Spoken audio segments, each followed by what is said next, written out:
eu e minha casa serviremos ao Senhor. Isso está escrito em Josué, capítulo 24, verso 15. O que estava acontecendo aqui em Josué? Josué é um soldado, um guerreiro, ele é o sucessor de Moisés, e por muito tempo, conquistando várias coisas, se livrando de várias coisas, ele já estava na terra prometida, em Canaã. E naquele momento ele pegou e reuniu todas as tribos, pois um pouco antes ele separou vários lugares, vários ambientes, várias terras para as tribos. Só que essas tribos, queridos, esse povo de Israel, ele estava levantando alguns altares a outros deuses. E aí ele questionou o povo e falou: como assim? Obrigado, Fred. Como assim? O Senhor nos livrou de tantos lugares, os nossos próprios olhos nós vimos o mar se abrir. O Senhor nos livrou e vocês estão agora tentando entronizar outros altares aqui, outros deuses. Mas Josué estava falando assim: ó, eu não sei o que você vai fazer, eu não sei o que você vai fazer, mas eu e minha casa serviremos ao Senhor. Ele estava mostrando que independente da situação, independente com o que o povo for fazer, eu e minha casa serviremos ao Senhor. Porque ele estava glorificando, honrando ao Senhor por tudo que o Senhor tinha feito pela vida dele.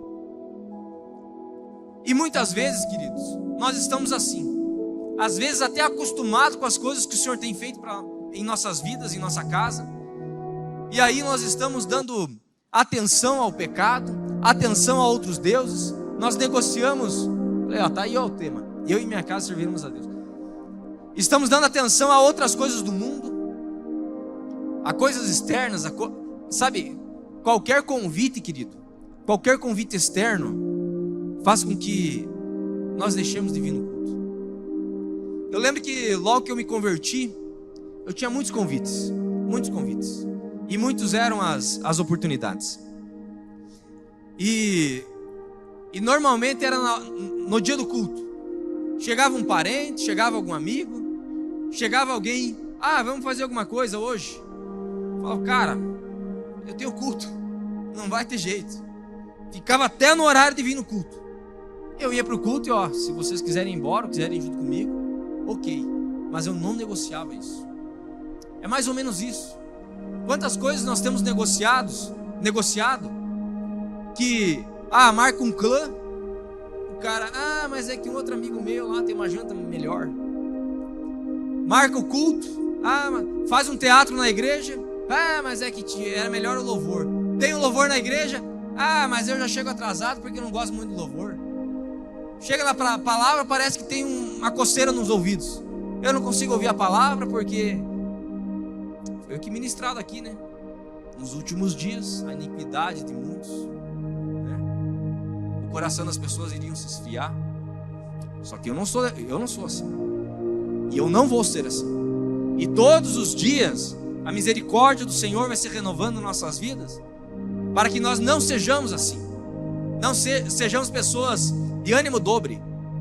Daqui a pouco tá bom, mas daqui a pouco tá ruim. Mas eu já nem sei se eu quero ir na igreja.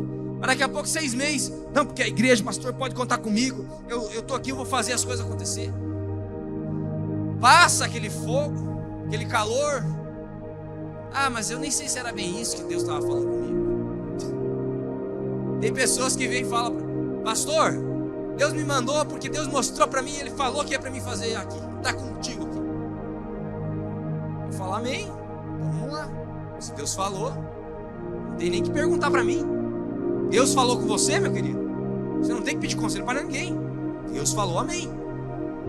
Só que o problema é que às vezes é a alma da pessoa que está falando. E na alma está a sua mente, as suas vontades e as suas emoções. Aí a pessoa, em vez de ser Deus, ela está revelando que o altar que está dentro do coração dela, ela não quer servir, ela quer ser vista. E tem uma grande diferença nisso, em servir e ser visto. Eu não sei você, mas possivelmente você que está aqui é a pessoa que quer servir, não é a pessoa que quer ser vista. Porque ser visto, querido, aumenta a régua. Quanto mais é dado, mais será cobrado. O Senhor também nos ensina que não tem como ter dois senhores. Não tem como nós servir a dois senhores, porque daqui a pouco eu vou estar agradando um e o outro eu vou estar desagradando. Então não tem como ter dois senhores. Sabe por que Josué convocou essa reunião com o povo? Porque era a sua casa, eram os mais íntimos. Talvez seja da sua própria casa que você precisa se posicionar. Todo convite te tira da presença de Deus. Ele não chamou os outros povos, o mundo aí não está servindo. Não, é aqui dentro da nossa casa. Será que eu e você estamos servindo a Deus conforme nós deveríamos? Será que o eis-me aqui? Não, Deus, ou você vem aqui, você acha que aqui é o restaurante X, que te serve um X aí, te serve um almoço, e você sai, e amanhã você volta, você só é o self-service, né? Service, é esse negócio aí. Você vem, você se alimenta, e daí você vai para casa. Amanhã eu vou lá de novo. Eu me alimento e vou para casa. O vidinho é medíocre. O vidinho é medíocre. Não tem como você servir a dois senhores. Você tem que servir um, o Deus do Altíssimo, porque você e sua casa servirá ao Senhor. É um posicionamento, independente se dentro os meus parentes, os meus amigos, os meus íntimos, eles não estão servindo a Deus. Epa, horário do culto. Não importa é o horário do culto. Eu tenho meu clã, eu tenho um compromisso com o discipulado, eu quero fazer a boa diferença na vida das pessoas. E a consequência de você fazer a boa diferença na vida das pessoas, você começa a ser abençoado. Nem só abençoado, às vezes você é livrado de um problema, querido, que não estaria na história. Eu tenho certeza que se a minha vida não estivesse hoje aqui, não aqui pregando, aqui na igreja, possivelmente eu seria uma pessoa que ninguém de vocês ia querer estar por perto. E ainda assim é meio difícil, né? Estar por perto, né, Mateus? Mateus não é, mas ainda complicado. Então, meu querido, é só Jesus. É só Jesus. E nós precisamos escolher também um caminho. Qual caminho devemos escolher? Pastor, a Bíblia fala em Provérbios 14, 12 ao 14, diz assim: há caminho que ao homem parece direito, mas o fim deles são caminhos de morte. Até no riso terá dor no coração, e o fim da alegria é a tristeza. Dos seus caminhos se fartará o infiel de coração, mas o homem bom se fartará de si mesmo. Cara, esse negócio do caminho é muito interessante, porque tem pessoas que na igreja, essa coisa chata, agora vai dar dinheiro pro pastor, né? Mas essa pessoa que está falando, normalmente é a pessoa que está mais machucada e precisa de Deus, e que quando se converte, é aquele crente chato, e glória a Deus por isso. O cara está todo dia na igreja, mas um dia ele pegou e questionou. Sabe por que ele questiona? Sabe por que tem pessoas que questionam o teu posicionamento? Porque para ela o caminho que ela está seguindo parece ser bom, mas o provérbio está falando aqui: para o homem parece que esse caminho é bom para o homem, mas ele vai levar à morte, ele vai levar à ruína, porque o orgulho, a altivez do seu coração vai levar à derrota. O orgulho procede à ruína. Então nós temos que entender que existe só um caminho, querido, e não tem a ver com mas pastor, eu não faço nada de ruim, eu faço tudo certinho, sou um homem bom. Eu vou te falar que às vezes a graça ela me pega nisso aí. Eu fico olhando para as pessoas assim, fico olhando para algumas famílias, queridos. Eu falo, mas Deus, se essa pessoa aqui não conhecer Jesus, o caminho dela vai ser para outro caminho, vai ser o caminho de morte.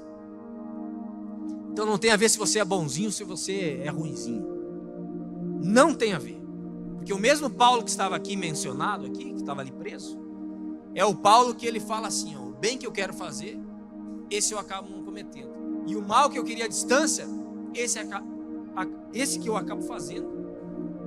Então, meus queridos, o que eu estou falando para você, que nós somos salvos mediante a graça, mediante a fé em Cristo Jesus, Não vem pelas nossas obras para que nós não nos gloriamos.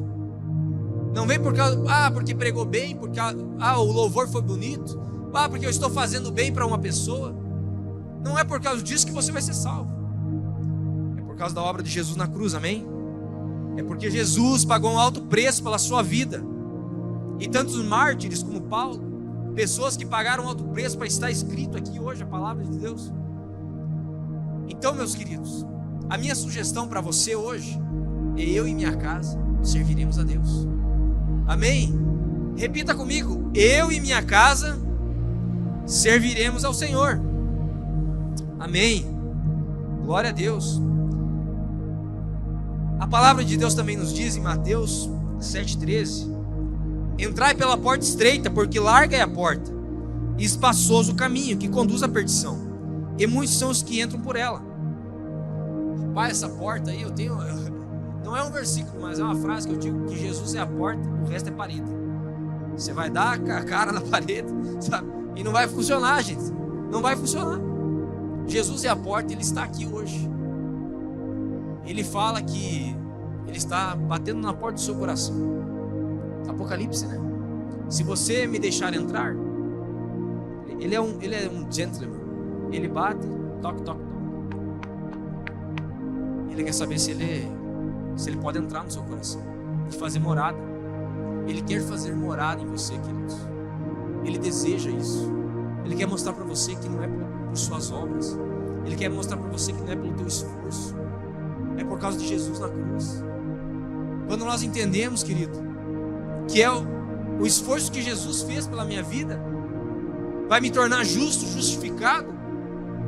Isso é maravilhoso. A tua vida começa a ser leve. O fardo começa a ser leve. Tanto que Ele fala para nós levarmos os nossos fardos a Ele.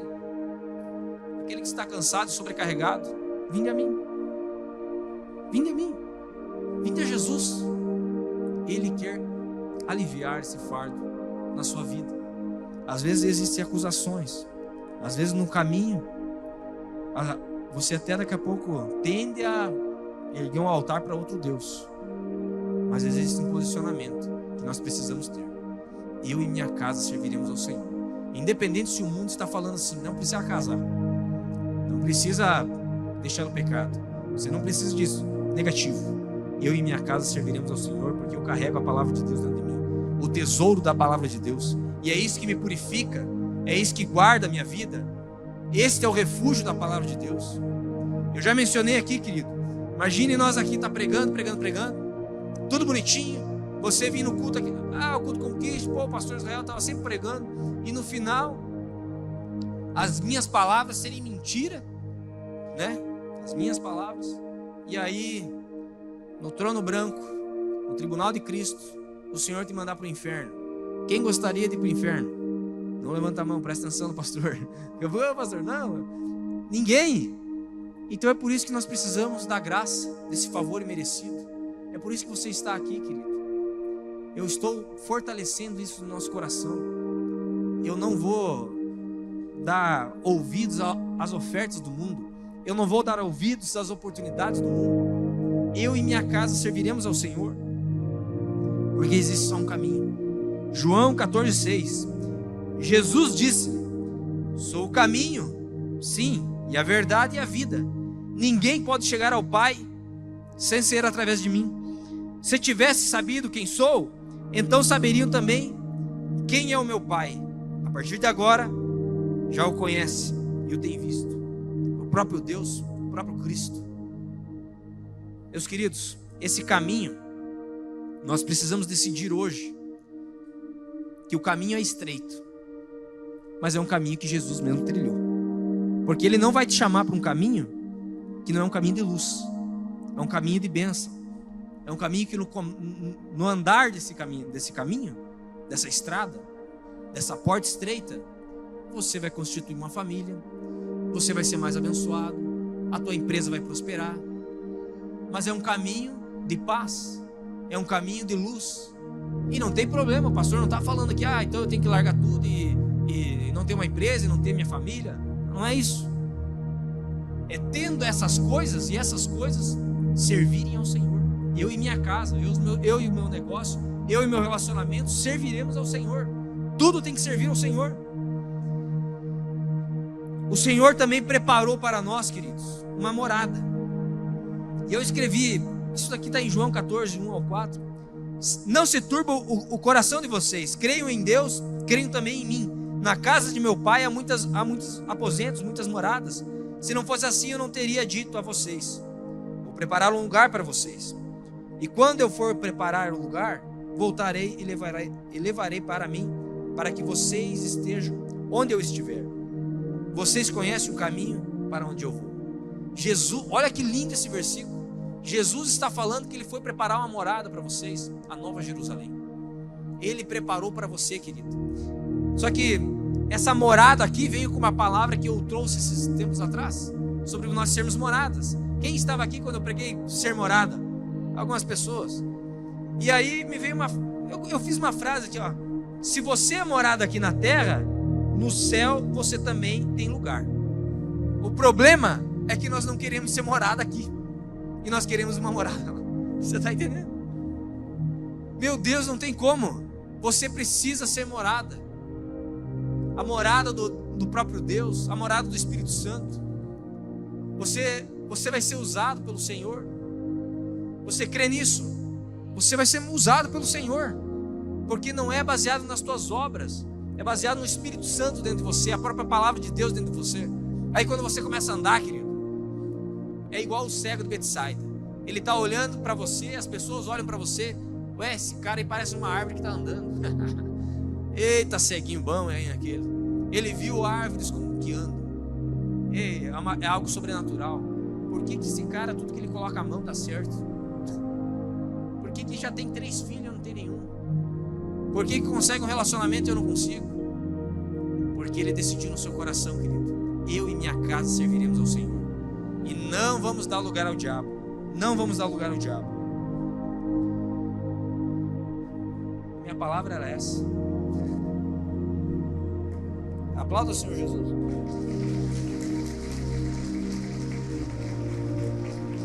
Queridos, quem de vocês consegue mudar o passado aqui?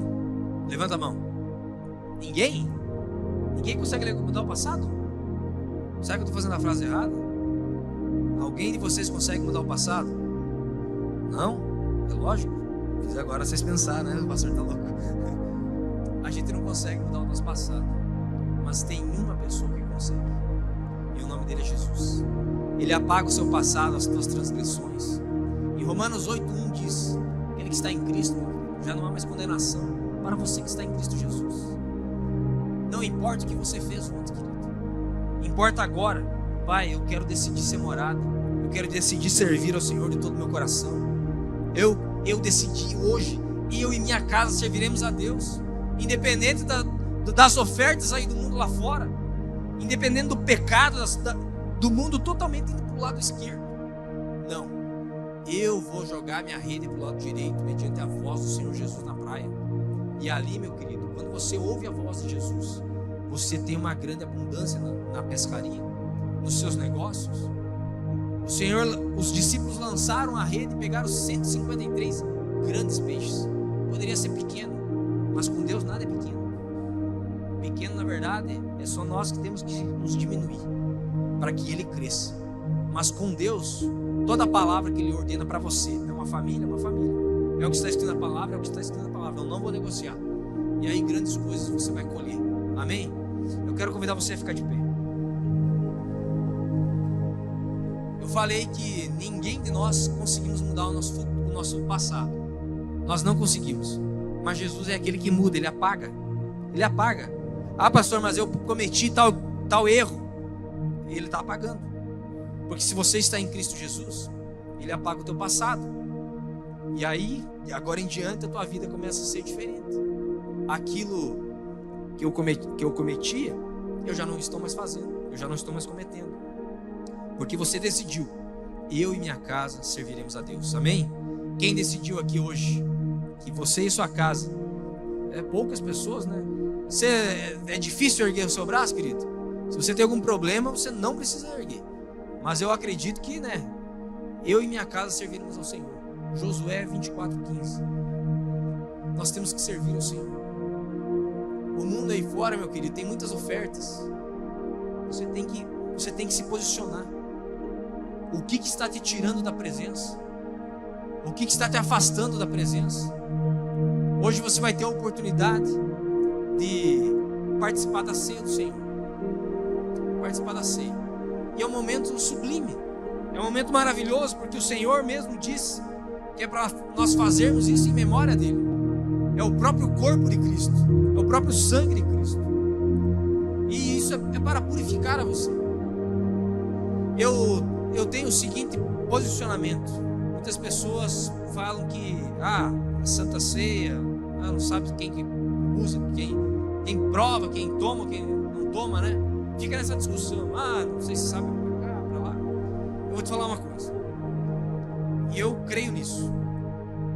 A palavra de Deus é para o povo, aquele que participa da ceia, é para aquele que se tornou um hebreu, aquele que se assenta à mesa com o Senhor. Então, se você hoje decidiu se assentar à mesa do Senhor e se posicionar, eu e minha casa vamos servir ao Senhor, você pode tomar. Você está sendo enxertado na videira verdadeira, que é Jesus Cristo. E se você está em Jesus, não é porque você pecou que você vai deixar de tomar ceia. Não, senão eu seria o primeiro. Eu preciso mudar muito a minha vida, estou melhorando. E não seja uma pessoa, querido, o crente 3S. Quem sabe a história do crente 3S? Algumas pessoas sabem? Quem sabe? Levanta a mão aí. O Thales e a Mari sabem, né? Falei esses dias. É o crente sentado, satisfeito e salvo. Não tem como ser o crente 3S, gente. Amém? Não tem como. O Senhor está chamando você, essa comitiva, o Senhor está chamando você para fazer grandes coisas com a sua vontade, com a sua palavra. Porque hoje você está decidindo, eu e minha casa serviremos ao Senhor. Amém?